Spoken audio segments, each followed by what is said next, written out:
The best thing that Biden has done domestically in terms of the environmental agenda was nixing the Keystone XL pipeline.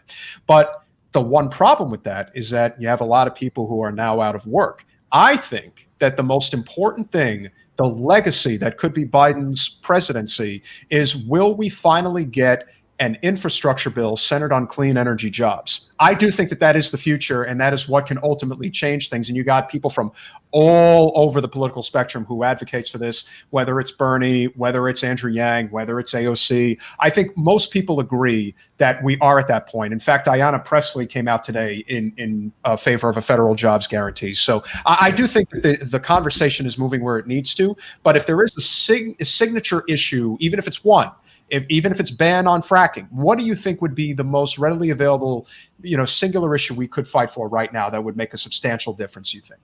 Thanks. And I have to say, it's always a tough question for me because I feel like we have to fire on all cylinders here. And so I don't want to leave anything out. But I do want to touch on, because you raised this issue about displaced workers. And I think that's really important.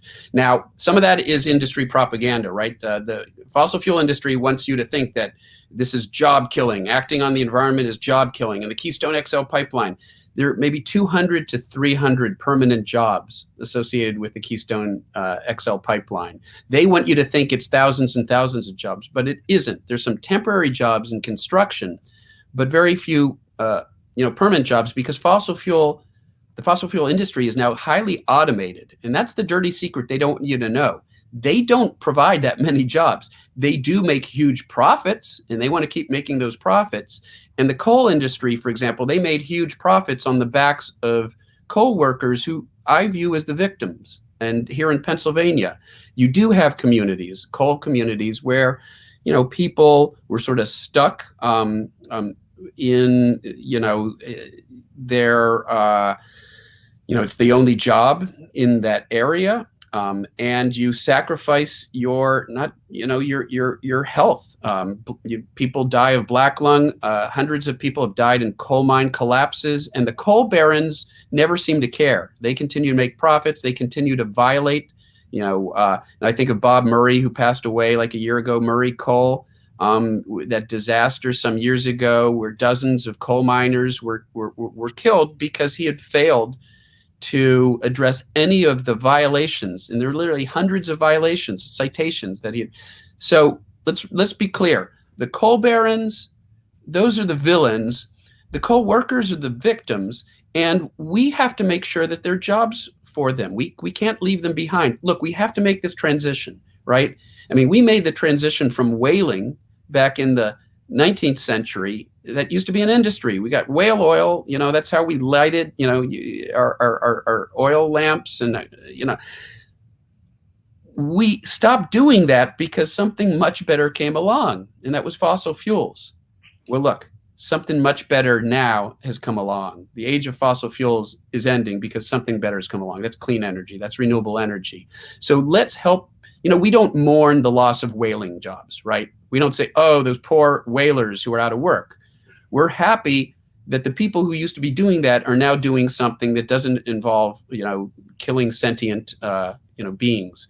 And same thing here. We would like to make sure that there are opportunities for people displaced in these fossil fuel communities and these coal communities. And that is one of the things that I like about the Biden executive actions. Look, we need legislation to really codify that, but the Biden executive actions do try to provide substantial funding for this civilian climate corps, like the Peace Corps, but hire a bunch of people to help clean up the damage and degradation from fossil fuel extraction, provide jobs in those communities, and like to do things like turn brown fields into like new hubs of economic activity. So they're really, for too often, we've just paid lip service, right? Like, oh, well, we'll retrain them. Well, how are you going to retrain them if those jobs are halfway across the country? It's easy to say that. It's much more difficult to really do something that makes a difference. And I do think that the Biden administration is trying to do that. They've learned from some of the mistakes of the past, in particular, Hillary Clinton, when she didn't show enough apparent sensitivity to the plight of West Virginia coal miners and those workers, that's one of the things that might have lost her the election. So the Democratic Party has learned some hard-won lessons. And I hope that Biden will make good on those commitments. But as you said earlier, Peter, we have to keep the pressure on to make sure that they do. Yeah, I do. Yeah, and again, I have to have the pessimistic eye. Not that I'm not optimistic. I'm as optimistic as anybody. I really am. Oh, yeah. But the reason why the pessimism sinks in is because there is a universal issue that basically unites all of us as far as I'm concerned, and that is corporate special interest money in politics. It is the singular issue that everybody should be behind. Now, of course, we have three major cottage industries in the United States: big agriculture, big oil, and big pharma. But they all they're all interconnected in one way, shape, or form. Now, if you can talk about and what you've seen on Capitol Hill over the past, well, just again, it's a very short period of time, because I try to explain to people only in the past few years did anybody, especially on the Democratic side, even think about primarying sitting incumbents. Can you talk about the difference that you have now seen on the Hill over the past few years in terms of the way the conversation is shifting and getting elected representatives who do not take corporate special interest money, and how that does make a difference? Yeah, no, absolutely. And, John Fetterman, who is in Pennsylvania. That guy. Yeah, he's great. And he's going to be running for that open Senate seat when Toomey, the current Republican, steps down. And Fetterman just announced yesterday that, Sorry. we have a special guest. She's coming. She's just needy. Hi, Sorry. Lou. Oh, no, you guys froze for a moment there. Sorry. It may have been at my end. But what's her name? Lulu. Lulu. What a cutie. John Fetterman just announced with a tweet the other day that he would not accept any fossil fuel campaign money. And I do believe that all politicians should do that. They should refuse any fossil fuel funding. I don't think there's any question about that. A good friend of mine who you may be familiar with, Senator from Rhode Island, Sheldon Whitehouse, has really been leading the effort to get dirty money out of politics, to get dark money out of politics. And I do think that that is essential. I don't know how we solve some of these problems without getting special interest money out of politics. Now, I am a little encouraged by the fact that even with the flood of special interest money, we were able to get a Democrat elected. We were able to get back the Congress, the Senate, but just by the slimmest of margins. It shouldn't have been that close, right?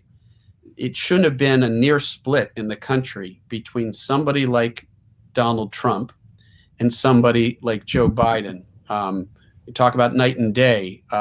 One would destroy the world if he could, if he benefited from it. The other, I believe, has a good heart. I really do. And that's a monumental difference. But, it was only 4.5% difference, near equal split. How can that happen? How could it be that somebody like Donald Trump got nearly half of the vote?